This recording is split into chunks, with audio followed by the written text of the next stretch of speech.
So it was only a few days ago that I posted a video about the new XF400 from Canon.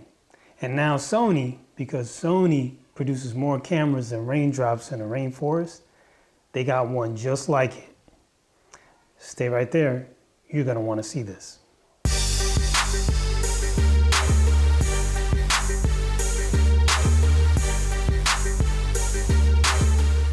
Hi, I'm Mike Turner, your friendly filmmaker, and I want to talk about the new Sony Hi, I'm Mike Turner, your friendly filmmaker, and I want to talk about the new Sony PXW-Z90V and the Sony HXR-NX80. Wow, Jesus Christ, I don't know. Hi, I'm Mike Turner, your friendly filmmaker, and today I want to talk about the Sony PXW-Z90V and the Sony HXR-NX80. Now, in a past video, just a few days ago, I talked about the new Canon XF400/405. So Sony is also coming out with some new camcorders as well that are very similar because they also have 1-inch sensors in them. And one of them also has a SDI-out and the other doesn't. So now these cameras are $2,799 for the one with the SDI-out and $2,299 for the one without.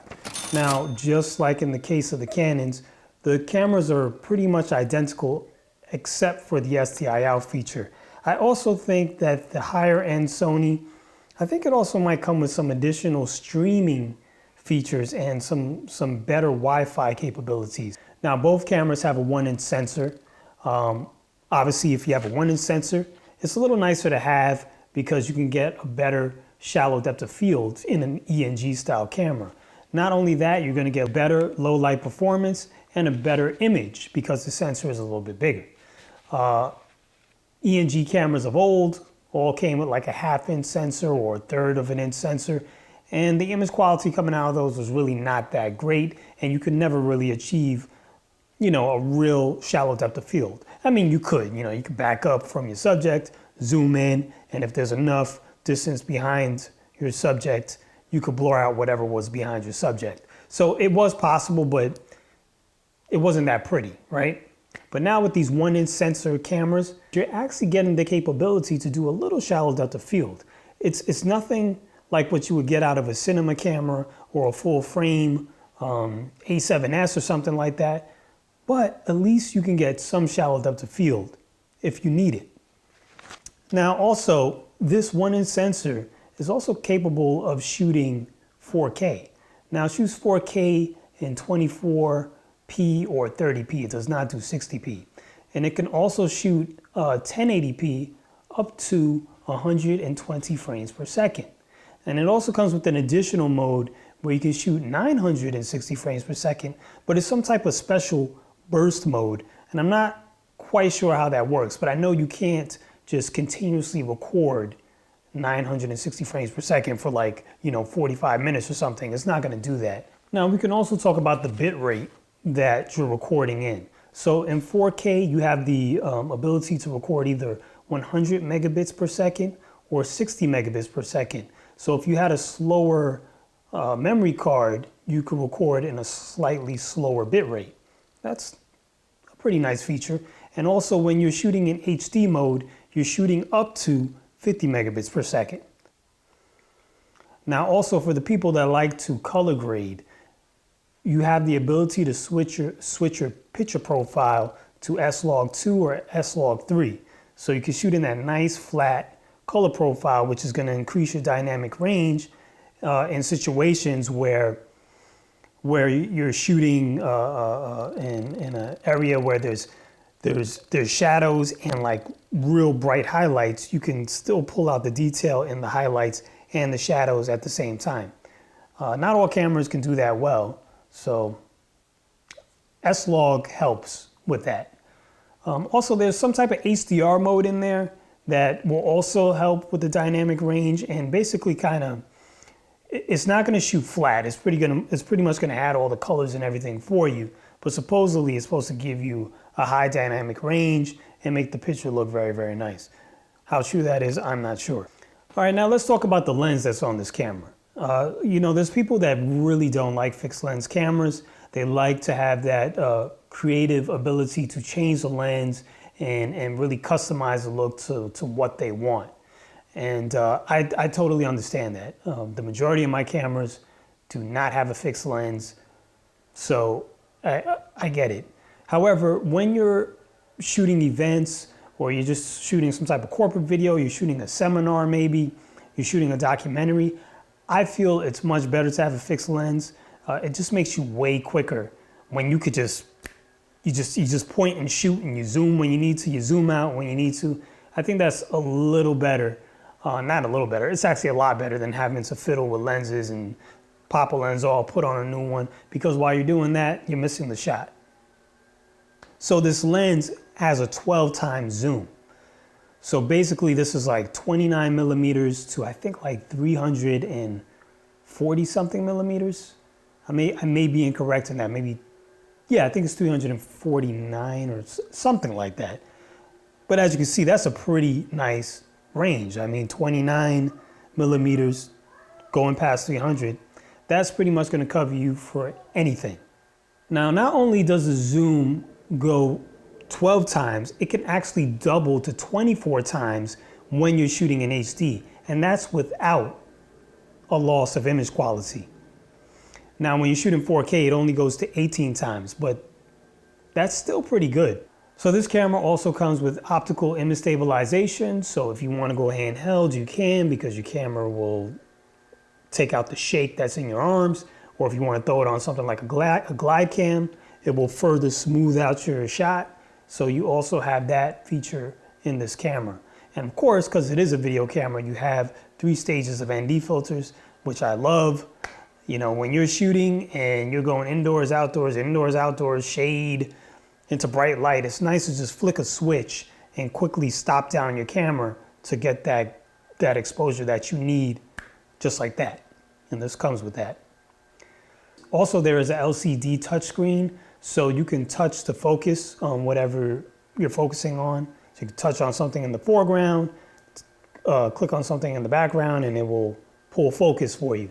Also, it has an autofocus system that basically covers 84% of the frame, and it uses a combination of contrast and phase detection. So this is supposed to be a good autofocus for, you know, sports or moving subjects. It's supposed to work really well. Now, does it work as well as the dual pixel autofocus in the Canons? I doubt it. But it's probably pretty good. I'm actually eager to see what it can do. Now, also, because this is a proper ENG style video camera, it also comes with a top handle. And you know, when I say top handle, people are thinking XLR inputs, right? But that's not the only thing that I love about a top handle. I like the fact that you could just hold your camera easier. You can just grab it off your tripod easier. It's easier to carry around. It's nice to get lower angle shots. But on top of that, it also comes with the XLR inputs, which is just huge. So you can plug in very good microphones directly into the camera. And not only can you plug in 2 different microphones, but you can control the audio inputs while you're recording. And that's big. I think some people miss that, or they take that for granted when they're shooting with DSLRs. Most DSLRs and mirrorless cameras that I know will not allow you to turn the volume up and down, or I should say the gain on your microphone up and down while you're recording.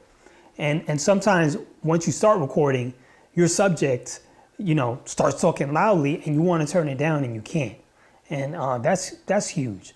Now, I think that about covers the features of these new cameras coming from Sony. Now let's compare them to the cameras from Canon. What are some of the differences? Well, they both have 1-inch sensors, right? So we both know they're gonna get that nice shallow depth of field and probably do pretty well in low light. They both can shoot 4K, but here's the difference. The Canon camera can shoot 4K in 60p, and the Sony can't. Now, is that something that Sony may fix in a firmware upgrade? Perhaps. but maybe not. Or maybe they'll put in a firmware upgrade and make you pay for it, because they've done that with past cameras. They add features and they make you pay for it. And so has Canon. So there is that. Another difference, and some may not think of this as a big deal, the aperture in the Sony has 7 blades, and the one in the Canon has 9 blades, which means the bokeh should be nicer on the Canon in theory. I mean, we don't know if that's going to be true, but when I'm saying bokeh, I'm talking about the little out of focus parts that are in your frame. So let's say behind me was a nice cityscape, and there's all these beautiful lights and from the buildings and stuff behind me. It's like, 50 feet behind me. Well, those lights are going to be like nice little orbs, probably on the Canon camera, but not so much on the Sony. Not to say that the Sony's not going to look nice, because it probably still will look very nice, but the Canon will probably look a little better. Maybe not. We got to see, we got to compare it, right? Also, what are some other differences? Well, I guess the other difference is the zoom. The Canon has more zoom. So it's not a 12 times zoom, it's actually a 15 times zoom. So it can zoom a little further, and also in HD mode, just like the Sony, it can also double its zoom range. So it goes from 15, but it can be a 30 when you're in HD mode and give you extended zoom without losing image quality, just like the Sony. And then for me, one of the biggest things is just that I like the Canon menu system. I think it's very intuitive, it's very easy to use. And I wonder, how easy is the Sony menu system going to be? I've used a couple of Sony cameras in my time, actually 3. I've used the A7S, I've used the A5100, and I've used the Sony CX900, which I did a video for. And one reason why I sold that camera was because I really didn't like the menu system. It wasn't the only reason I sold the camera. There were some other reasons, but that was one of them. I'm just not in love with the Sony menu systems. So that may be something that sways me to get in the Canon. But now here's another big difference. And this is a pro in the Sony column. The price. It's less than the Canon. It's actually $700 less for a camera that's almost equivalent, except for the small things that I just mentioned. So if those things aren't deal breakers to you, saving that $700 might be a little more desirable than getting the Canon. Anyway, go ahead and leave me some comments. Let me know what you think about these two cameras. Are you as excited as I am about these two cameras, or are you not? And can you just tell me why? And if you found this to be helpful, please go ahead and like it. Go ahead and subscribe to my channel for more videos where I'll be talking about different cameras, and I'll be showing you the different cameras that I own, tips, tricks, tutorials, all that type of stuff. I'm Michael Turner. Thanks for watching, and I guess I'll see you soon.